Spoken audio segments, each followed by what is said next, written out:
Baik teman-teman, kali ini saya membahas mengenai analisa saham Telkom.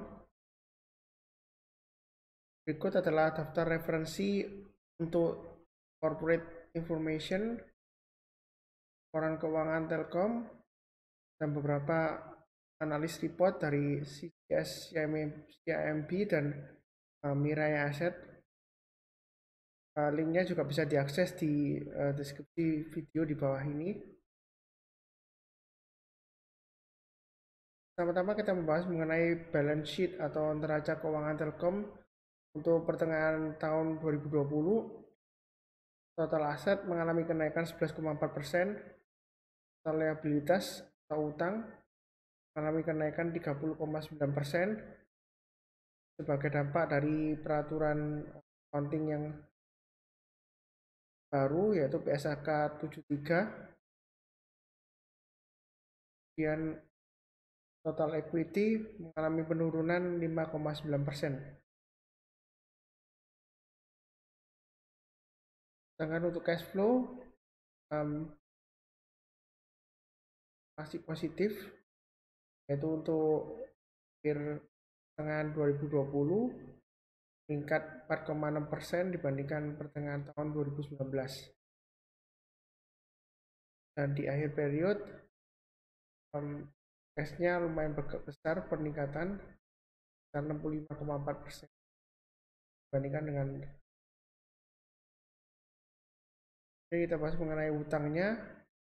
Sebagian besar utang Telkom dalam bentuk rupiah, jadi dia nggak terpengaruh terhadap fluktuasi kurs US dollar, jadi relatif aman terhadap dollar karena kebanyakan utangnya dari uang rupiah. Secara sekilas mengenai laba rugi Telkom untuk pertengahan tahun 2020, pendapatan mengalami penurunan 3,72%, dan laba periode berjalan mengalami penurunan 0,42%, earning per share-nya atau laba per saham dasarnya mengalami penurunan 0,81%. Kita lihat dari pendapatan dan pengeluaran Telkom. Dari sisi pendapatan, naikkan data internet dan IT service untuk pertengahan tahun 2020 naikannya 6,8%.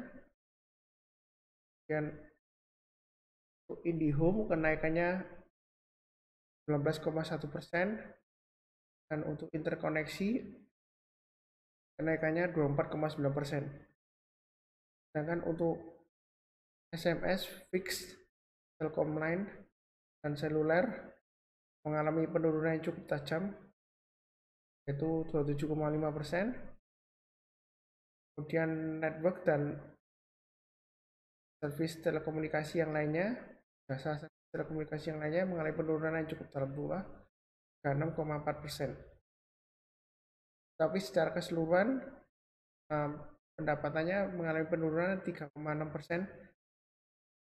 untuk pertengahan tahun 2020 dibandingkan dengan tahun 2019 mengalami penurunan. Dari segi expenses atau biaya pengeluaran, kita lihat di sini terjadi penghematan yang cukup besar di bagian operasi dan maintenance. Ya, bebannya turun 25,5%. Kemudian juga marketing turun 26,9%. Jadi secara overall, secara keseluruhan menekan jumlah beban atau pengeluaran dari Telkom. Jadi pengeluarannya beban pengeluaran turun 5,4% dibandingkan dengan pertengahan tahun 2019. Kemudian beberapa poin-poin lainnya mengenai EBITDA, earning before interest, tax, depreciation, dan amortization, marginnya 54%, jadi naik besar 6,2 poin dari pertengahan tahun 2019 yang lalu. Walaupun revenue-nya secara keseluruhan turun,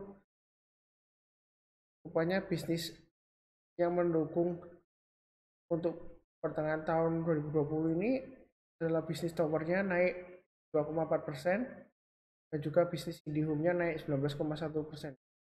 Dan terdampak paling besar penurunan adalah bisnis SMS, fixed telepon line, dan juga data seluler turun sekitar minus 27,5% dibandingkan dengan pertengahan tahun lalu. Kemudian data dan internet naik 6,8%. Tetapi secara keseluruhan cukup bagus ya kinerjanya, walaupun mengalami penurunan sedikit ya. Kemudian untuk rasio lainnya seperti debt to equity ratio ada peningkatan sedikit 13,9%. Yang lain-lainnya debt to EBITDA kenaikan juga tipis sekali 0,1%, ya bagus. Yang lainnya return on asset di bagus, walaupun ada penurunan sedikit juga, penurunannya 1,8%. Return on equity juga masih cukup bagus ya, 29,1 kalau normalized. Jadi mengalami penurunan 0,6%. Secara keseluruhan rasionya masih bagus ya. Berikut adalah analisa dari CIMB. Analis menyebutkan bahwa mengenai kuota dari Menteri Pendidikan besar 20.000 sampai 50.000 untuk 20 giga dan sampai dengan 50 giga data untuk siswa-siswi dengan memberikan free kuota. Sebelumnya diprediksi akan mempengaruhi pendapatannya, tapi ternyata tidak mempengaruhi secara mendasar atau secara signifikan ya. Dia hanya kehilangan kesempatan untuk memperoleh pendapatan yang lebih tinggi lagi, karena untuk 1 giganya hitungannya sekitar Rp1.000 ya, jauh lebih rendah daripada tarif yang sekarang normal ya. Kemudian dikhawatirkan juga data trafiknya akan mempengaruhi, tapi ternyata kapasitasnya masih cukup besar, karena untuk kuartal 2 2020 utilization-nya masih 40-50% kapasitasnya. Ini tidak mempengaruhi trafiknya juga. Jadi secara downside-nya kompetisi dengan pihak lain ya, seperti Excel dan juga yang lainnya seperti Friend. Kompetisinya akan membawa harga turun ya. Ini sebagai perbandingan paket yang terbaru Unlimited Max itu kalau dibandingkan dengan sebelumnya, ya harga PPMP-nya, price per megabyte-nya mengalami penurunan. Dan ini paketnya untuk Unlimited Max kalau dibandingkan dengan kompetitornya XL dan ISAT kurang lebih hampir sama lah ya. Jadi seperti ini 30.000 dia 7 GB, L 38.000 dapat 8 GB. Dan kalau ISAT dia 40.000 dapat 9,5 GB. Kurang lebih harganya masih bersaing ya. Menurut analisis CIMB yang menargetkan target price untuk Telkom 3.500. Saya memilih Telkom karena pertama market cap-nya dia yang terbesar ya dibandingkan lain-lainnya. Kemudian PI rasionya dia cukup murah dibandingkan dengan Excel. Kemudian untuk EV dan EBITDA-nya, jadi enterprise value dan EBITDA rasionya 6,5. Biasanya sih kalau rasio enterprise value dan EBITDA-nya di atas 6 biasanya asumsinya mahal ya, tapi bisa juga diartikan pertumbuhannya bagus ya. Saya kira kalau 6,5 nggak terlalu mahal untuk Telkom. Dan dividen yield-nya dia lumayan berbesar ya. Di dividen yield-nya Telkom dia yang terbesar di antara yang lainnya. Walaupun ada penurunan sedikit dibandingkan dengan sebelumnya, dan prediksinya untuk 2021 dividen yield-nya diharapkan naik ya. Ada prospek untuk kenaikan laba di tahun 2021.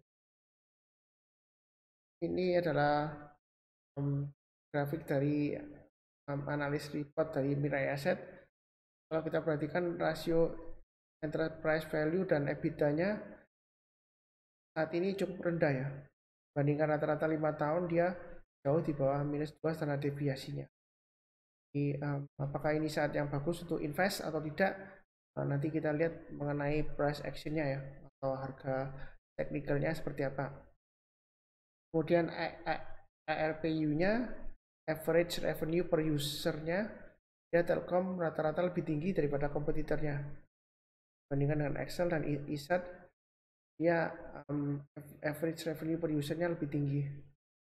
Kemudian dari data traffic-nya, dia jauh lebih bagus ya. Kita lihat di sini kenaikannya tajam, lumayan tinggi, jauh di atasnya kompetitornya Excel. Jadi prospek kedepannya masih cukup bagus Telkom, walaupun harganya saat ini masih cenderung lesu ya, bawah 3.000 masih cenderung lesu. Nah, sebagai investor, apakah saat ini saat yang terbaik untuk memilih saham Telkom untuk sebagai investasi kedepannya? Kita lihat dari price action-nya atau dari pergerakan harganya di tahun 2019, dia dari 4.400 tertingginya kurang lebih 4.400, dia kemudian cenderung turun terus, dan yang terakhir di awal 2020 dia sudah mulai turun di bawah 3.800 ya. Dia naik sebentar, dia turun lagi, terus kemudian karena pandemi orang-orang pada panik jual, dia harganya ikut jatuh longsor. Tapi setelah mengalami proses recovery, dia berhasil rebound sampai 3.500. Kemudian dia gerakannya cenderung sideways ya, antara 3.000 sampai 3.500 sampai bulan Agustus akhir dia gagal bertahan di atas 3.000 dan malah cenderung turun sampai sekarang. Harganya yang terakhir 2 Oktober 2020 dia ditutup 26.80 ya. Nah, kalau kita mau membeli saham Telkom untuk investasi atau trading jangka menengah, menurut saya lebih baik kita tunggu kalau dia sudah berhasil naik ke atas 3.000. Karena area sebelumnya kita lihat kalau dia turun ke bawah jatuh dalam ya, dia berhasil naik ke atas 3.000. Dan kalau dia sudah berhasil naik ke atas 3.000, dia nggak lama berhasil naik mencapai 3.500. Jadi dia konsolidasi di area yang cukup lebar di sini. Kalau kita mau investasi atau trading jangka menengah, kita tunggu kalau dia sudah berhasil naik ke atas 3.000. Jadi untuk sekarang belum saatnya buy, masih masuk dalam watch list ya. Kalau dia sudah berhasil naik ke atas 3.000, kita boleh buy dengan target pertama 3.500 dan 3.800. Jadi rencana investasi atau investment plan-nya bisa seperti ini. Buy ketika berhasil ditutup naik ke atas 3.000 plus ya.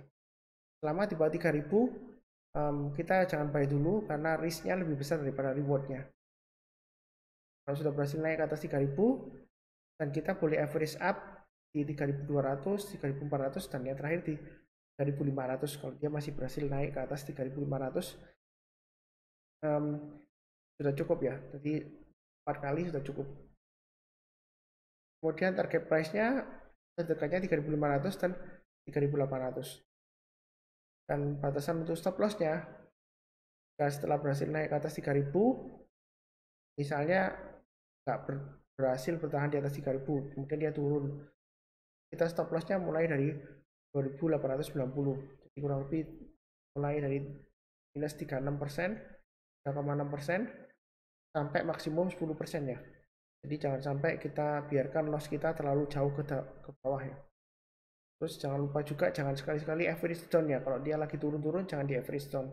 Karena walaupun sangat bagus, kalau dia turun dia masih cukup dalam di sini ya. 2.400 di sini.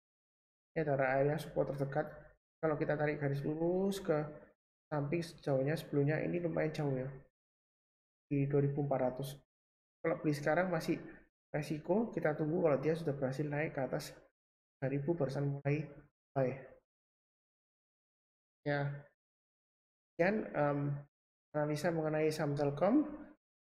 Jangan lupa untuk komentar, memberikan komentar, subscribe, dan jika ingin join Telegram Group bisa join ke Saham Profit. Di nama Telegramnya Saham Profit. Sekian, terima kasih.